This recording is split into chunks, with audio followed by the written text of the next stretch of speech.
Hi, welcome to Kingdom Seek a Circle. This is the 15th episode in our journey going through Matthew, and I want to just say we just started in the Sermon on the Mount in chapter 5, and we talked about the Beatitude. Now we're going to step into salt and light and what that means for us. But I want to make clear that this series is all about what the text says, why does the narrative of Matthew say it that way, and what stands out that gives weight to its context. The purpose of this is for you to see what am I drawing from the text to help you with, and then what are you going to see in the text when you look and read that passage. The encouragement is to keep reading from the text and to draw out what it says. Up to this point in the Sermon on the Mount, Jesus has been shaping our understanding of blessing. He has named the poor in spirit, the meek, the merciful, and the persecuted, and he has called them blessed. And now in verses 13 through 16, Jesus tells us why this matters. He looks at his disciples and says something astonishing. You are the salt of the earth. Not you should try to be, not one day you might become salt. No, you are the salt of the earth. Salt in the ancient world was essential. It preserved food, it enhanced flavor, and it slowed decay. So Jesus says, that's what you are to the world. But then he issues a warning. If salt loses its saltiness, it becomes useless. It doesn't stop existing, of course, because it's there, but it stops fulfilling its purpose. And that warning is sober.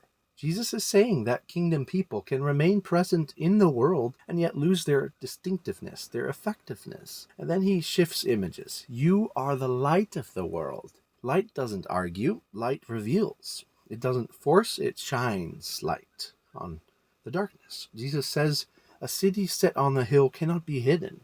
In other words, the life shaped by the kingdom is visible whether we want it to be or not. And people don't light a lamp and hide it under a basket. That would defeat the purpose. Light is meant to be placed where it benefits others. And then Jesus draws the point together. Let your light shine before others, that they may see your good works and glorify your Father in heaven. Now, this is not about visibility for its own sake. This is about direction.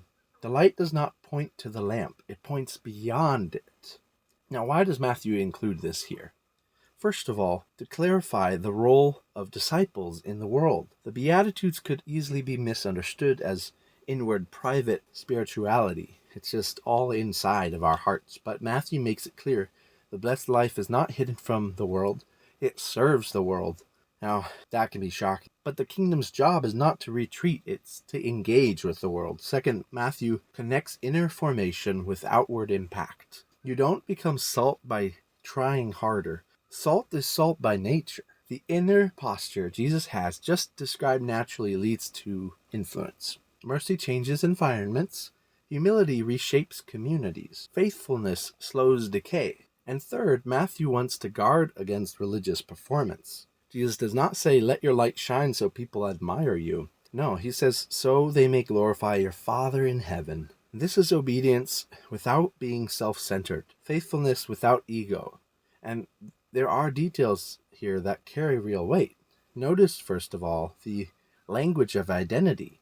You are. Before Jesus ever commands action, he declares identity. This is crucial. Christian obedience flows from who we are, not who we're trying to prove ourselves to be. Notice also how ordinary these metaphors are. Salt and light. There's no temple rituals, there's no religious offices. He uses everyday imagery. Matthew is showing us that the kingdom advances in kitchens, in workplaces, in neighborhoods, and in our conversations. And finally, the warning matters. Salt that loses its purpose is not neutral. It is discarded, trampled over. Jesus is saying that discipleship is not about proximity to Jesus alone. It is about fidelity to his way. The danger is not persecution here. The danger is blending in so well that we stop making a difference at all. And this passage calls us back to clarity. Not louder faith, not flashier faith. Lives shaped by the kingdom, placed intentionally in the world, so that God, not us, receives the glory. This is what flows out from the Beatitudes. This is what kingdom life looks like when it leaves the mountain. So with that being said, go in peace. God bless you, and see you in the next video.